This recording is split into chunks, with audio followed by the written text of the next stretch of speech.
No estamos coartando la libertad de un niño cuando lo llevamos a bautizar. No estamos yendo contra su propia libertad religiosa. ¿Por qué no esperar que cuando sea más grande decida y entonces vea si quiere ser católico, musulmán, ateo o budista, ¿no? Vamos a hacerlo, para que no te la cuenten.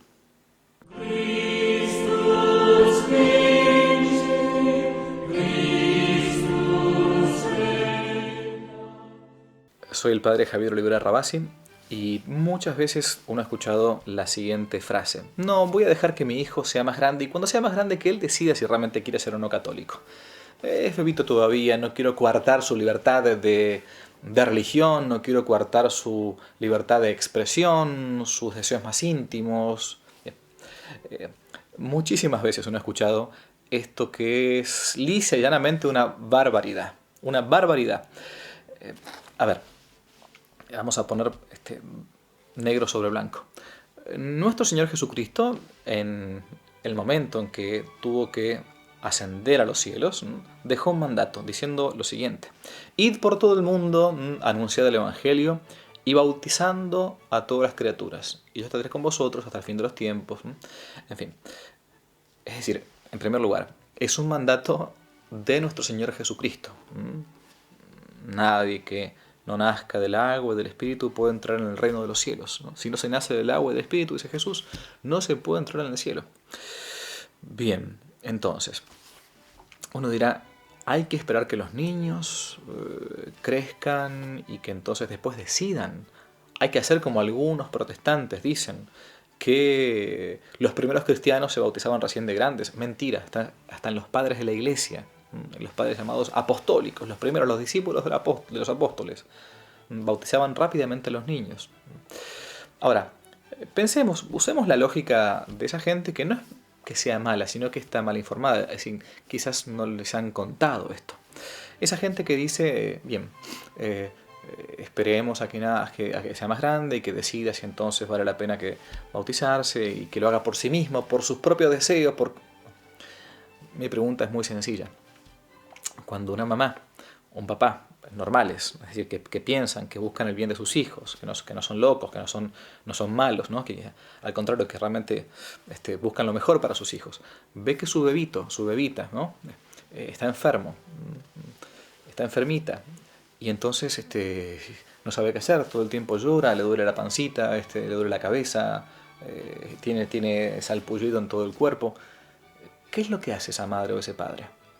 Dice, a ver, esperemos entonces a que crezca, y si entonces cuando es más grande quiere ir al médico, pues entonces lo llevaremos al pediatra. O rápidamente lo llevamos al hospital.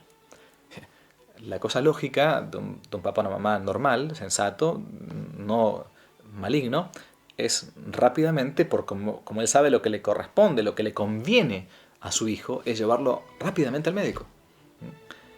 Si eso hacemos con las cosas del cuerpo, ¿cuánto más uno debe hacer con las cosas del alma? Que justamente el bautismo, el sacramento, el primero de los sacramentos, el principal de los sacramentos, nos hace hijos de Dios, herederos del cielo, nos borra el pecado original. Entonces, si hago esto para las cosas del cuerpo, ¿por qué no lo hago entonces o no lo haría para las cosas del alma? Antiguamente los papás, después del hospital, después del parto, el primer lugar que un niño conocía era justamente la iglesia parroquial. Rápidamente buscaban el acristianarlos, es decir, hacerlos hijos de Dios. Porque un buen papá, una buena mamá, sabe lo que le conviene a su hijo.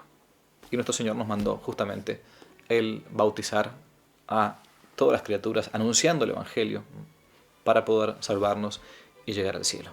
Me preguntarán, siempre está el punto, ¿y qué pasa con aquella gente que se muere y no tuvo el bautismo? Bueno, si esa gente que no tuvo el bautismo, porque no pudo tenerlo simplemente, porque no conoció la religión católica, entonces, si sigue su recta conciencia y entonces busca hacer el bien, evitar el mal, entonces puede salvarse de modo extraordinario por los méritos de la Iglesia, por los méritos de Jesucristo.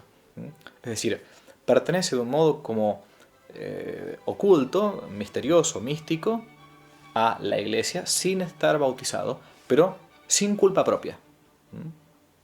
Distinto es aquel que rechazó el bautismo entendiendo claramente lo que eso era.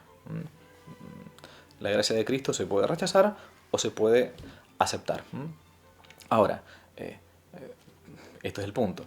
Si a nosotros que tenemos los sacramentos, que hemos sido bautizados, que tomamos la primera comunión, que nos confirmamos, en fin, nos cuesta intentar seguir los mandamientos y seguir la recta conciencia, cuanto más una persona que no conoce, nunca tuvo la posibilidad de conocer los misterios cristianos, ni de recibir los sacramentos.